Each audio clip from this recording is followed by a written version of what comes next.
Magandang araw mga kaibigan. Ang Speaker of the House, the Honorable Romualdez, ay nagsalita sa Kongreso in response sa mga pahayag ni VP Inday Sara.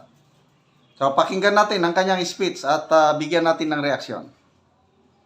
Distinguished colleagues, I stand before you today with a heavy yet resolute heart.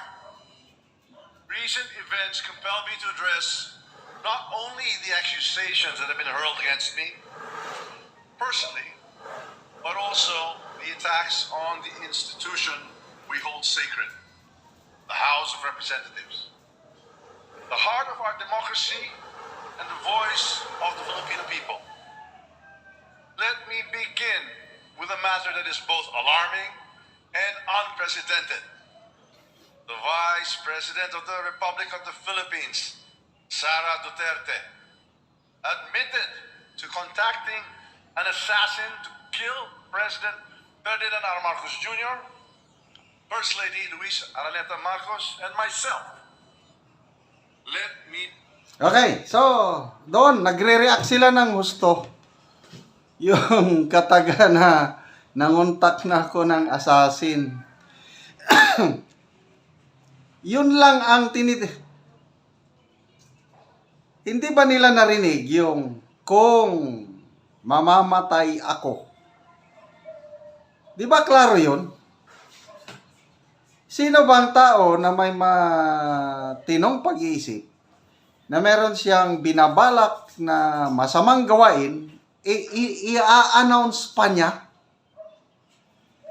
Hindi naman ganon ka bobo siguro si VP Inday Sara na may balak siya na masama against sa Pangulo, First Lady, and the Speaker, i-announce niya. Ang context is kung. Kasi may threat sa buhay. Mayroon akong nabasa, Operation Romanov. I will make another vlog. Yung sinosurveillance na ang pamilya ni VP Sara. Di ba tinanggalan siya ng security? Tapos sinorveillance na siya. Yung, hindi lang siya, pati pamilya niya, mga anak niya. Meron palang Operation Romanov. Ang unang nagkaroon ng threat sa buhay, ang pamilya ni VP Sara. Doon nagsimula ang lahat. Kaya kung mamamatay ako, yun ang kung walang mangyayari sa kanya, di wala rin mangyayari. Di ba ganun lang yun, kasimple?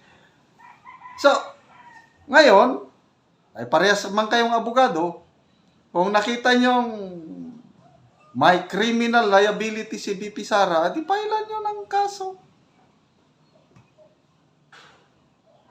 Let me be clear. Hindi na to biro.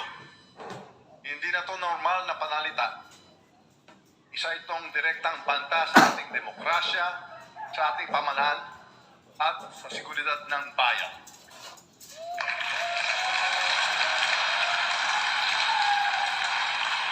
Such statement is not just reckless, it is dangerous.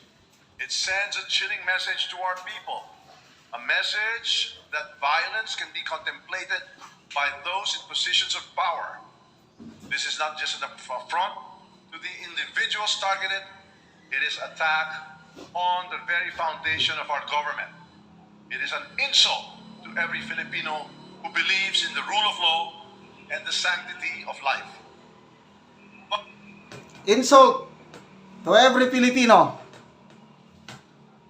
Okay, na-insulto ba kayo mga kaibigan? Basahin natin ang mga comments ha. Kanina binasa ko na halos 90% pabor kay VP Sara at against kay insulto daw sa mga peace-loving Filipinos. Magbasa tayo ng mga comments.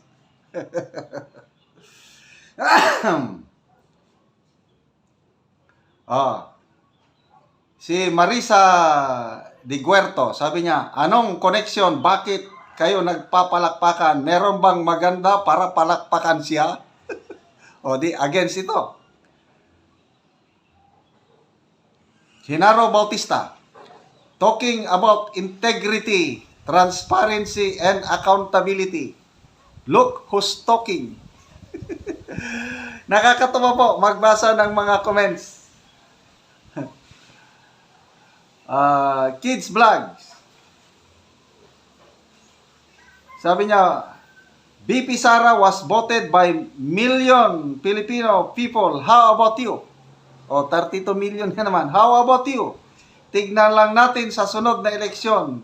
Wala na kayo, down na kayo sa mga Filipino people. Ikaw lang nagsasabi niya. Basahin niyo ang mga comments. Ito, posted ito ng ABS-CBN. Nakakatuwa. Ang suporta ng taong bayan, makikita mo sa mga comments. Nainsulto ba kayo sa sinabi ni BP Sara? Depende kung anong pananaw nyo. Ako, response lang yun ng isang tao na pinipigil nila survival mode na. Kaya nagsabi siya ng gano'n. Kung mamamatay ako, ganito ang mangyayari. Ganun lang. So kung hindi nyo, walang gagalaw kay BP Sara, di wala rin mangyayari. Di ba ganun lang kasimple? Violence has no place in our society. It is irreconcilable with the values that have taught and Violence has no place in our society. Kumusta yung Makabayan Black? Anong ginagawa ng mga armado nilang kasamahan? Di ba nagsasagawa ng iba't ibang violent actions? Yung mga sundalo natin na nagdadala ng relief goods doon sa Bicol, inambos ng mga kasamahan ng Makabayan Black. Hindi ba yon violence? O nagsalita ba kayo against sa mga ginawa ng NPA? Ano yung sinasabi na violence has no place? Talagang hindi sana.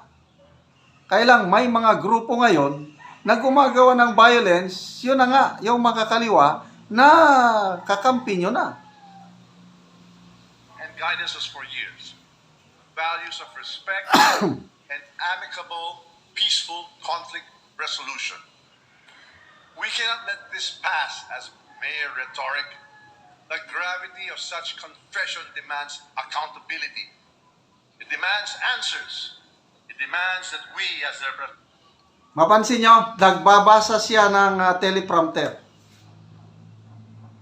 Hindi ba mas maganda yung magsalita ka na from your heart? Nagbabasa eh. Ako, basta yung nagbabasa ng teleprompter, hindi ako believe niyan. representatives of the Filipino people take a stand to protect our democracy from any and all forms of threats. The actions of the Vice President will go down in the annals of history like a nightmare that will haunt our people for generations. And this House will do whatever we can to protect the dignity of this institution and the 100 million Filipinos we represent.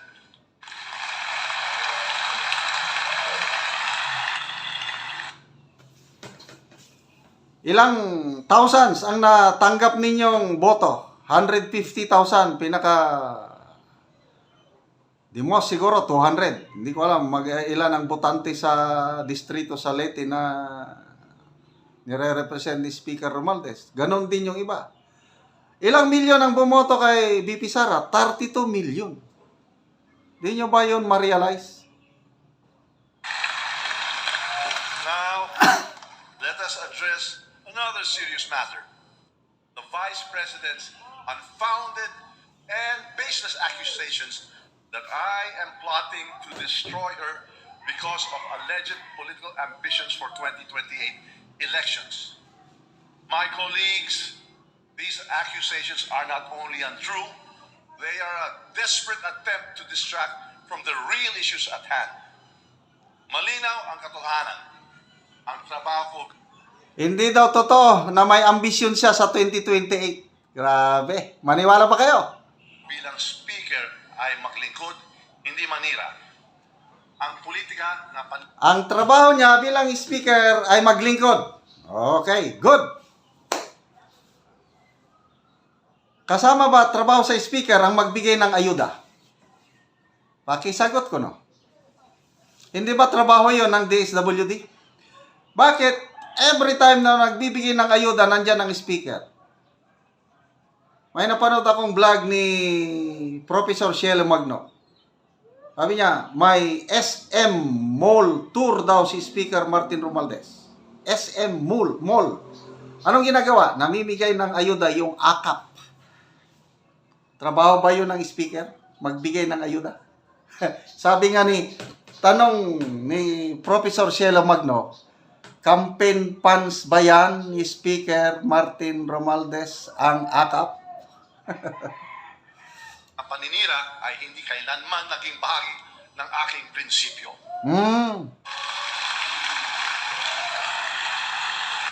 Hindi daw bahagi sa kanyang prinsipyo ang paninira. Maniwala ba kayo? Paki-comment naman ko, no? My focus has always been on fulfilling my responsibilities as Speaker of the House, leading with utmost integrity, untarnished by division. Malala ko, post ni Edwin Hamora. I don't know how many days ago, nagpunta si Speaker Martin Romualdez sa Cambodia state visit. Okay lang yun, state visit na ang pag-usapan about parliamentary procedure tungkol sa legislation. Hindi Ang pinag-usapan noon is trade. Pag-angkat ng bigas. Defense, security, ang pinag-usapan. Trabaho ba yun ng speaker? Kaya sabi ni Edwin Hamora is, ano ba? Si Speaker Martin Romualdez from Ayuda Emperor to Rice Baron kasi nakikipag-negotiate na doon tungkol sa bigas. Mag-aangkat tayo ng bigas sa Cambodia. Trabaho ba yun ng speaker? Ano sa grabe. Ano bang kaya sabi ni Edwin Hamora is na siya secretary of everything. And self-interest and guided by the principle that every action and decision I take must always be for the benefit of the Filipino people. These unfounded accusations are not just about me. They are an affront to the House of Representatives. They are an attempt to erode public trust in this institution, to sow division, and to create chaos. We choose unity over division, dialogue over conflict, and... Ang ganda yung sinabi niyo. We choose unity over division. O di ba ang ganda ng unity nung una eh. Start ng administration ito, ang daming umasa. Ako, buong-buo ang pag-asa ko na bayan babangon muli dahil nandyan na yung unity. Bakit nasira ang unity? Dahil sa ambisyon ng isang tao na gustong-gusto niyang magpresidente. Kung hindi sana sa ambisyon na yan, baka buo pa ang unity ngayon. Ano sinasabi? We choose unity over division. Bakit nasimula ng charter change? Anong purpose ng charter change? Economic provisions o more on political amendments na i-change ang system of government from presidential to parliamentary? And cooperation over confrontation. Why these baseless accusations? The answer is simple. To divert attention from the mounting evidence of fund misuse under her leadership at the Office of the Vice President and Department of Education. The issues surrounding confidential and intelligence funds, the questionable disbursements, and the lack of transparency demand. Again, kaninong trabaho yung mag-audit sa disbursement, tamang paggastos ng confidential funds? Hindi ba trabaho ng COA? Hindi pa conclusive yung findings ng COA. Notice of disallowance pa lang. Bakit inuunahan na ng Congress? Okay lang sana Kung lahat na nabibigyan, lahat na ahensya na bibigyan ng confidential, busisihin din. From the office of the president down to the mayors. Sobra 1,000 opisina, LGUs, GOCCs, national government agencies. Kung lahat inyong busisin, palakpakan namin kayo. Bakit office of the vice president lang? Yun ang tanong. Hindi pa conclusive yung findings ng COA. Meron pang hanggang February of 2025 yung time period ng OBP para mag-submit ng karagdagang kakulangan na dokumento. Bakit inuunahan yun? Yun ang tanong na dapat yung sagutin. Yan ang tanong ni Congressman Marcoleta. Demand answers. We will not tolerate and accept vague explanations and evasive responses. Kung wala kang itinatago, bakit hindi sagutin ang mga tanong? Karapatan ng taong bayan na malaman ang katotohanan. Accountability is not optional. Transparency is not negotiable. Accountability is not optional. Transparency is not negotiable. Kumusta naman ang clearing ng mga mambabatas? Ano yung resolution number 10? Na millions of pesos. Pirma lang, certification na ito ang nagastos ko. Is that transparency? Is that accountability? Bakit hindi gayain ng US Congress na up to the last dollar or cent, kahit parking fee, may resibo sila? Kahit snack, kahit saang taxi fare, nagsasubmit ng resibo ang mga mambabatas sa US Congress. Bakit hindi magaya ng Philippine Congress? Transparency, accountability? Oh, come on. Those entrusted with public funds must be prepared to explain where it was disbursed and how these resources were utilized. Hindi ito personal. Ito ay usapin ng pananagutan at tiwala ng taong bayan. Instead of providing clarity, we have seen attempts to shift the narrative, to create distractions, and to fabricate stories. But let me remind everyone that truth is resilient. No amount of noise can drown it. This House of the People is a sacred institution. It is the embodiment of the people's will, and its dignity must be upheld at all times. Ang Kongreso ay sagrado. Ang mga patakaran at seguridad dito ay hindi nilalabag. Ang paglabag sa mga ito ay kawalang galang sa taong bayan ng ating pinaglilingkuran. Disrespect for the protocols, security measures, and leadership of this institution is not just a breach of rules, it is a breach of trust. To mock our protocols, to defy our orders, and to malign our leaders is to disrespect the Filipino people who elected us to serve. This House operates on the principles of the rule of law, transparency, and accountability. These principles are the bedrock of our democracy.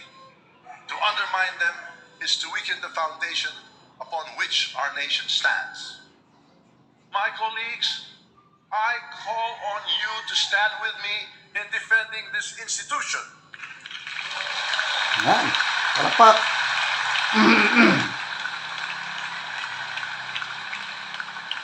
Ipaglaban natin ang dignidad ng Kongreso. Ipaglaban natin ang katotohanan. Ipaglaban natin ang ating demokrasya. Ang sarap pakinggan. Ipaglaban natin ang dignidad ng Kongreso. So, paki-comment ko, no? Meron pa bang natitirang dignidad ng Kongreso? Magbasa ulit ako ng mga comments, ha?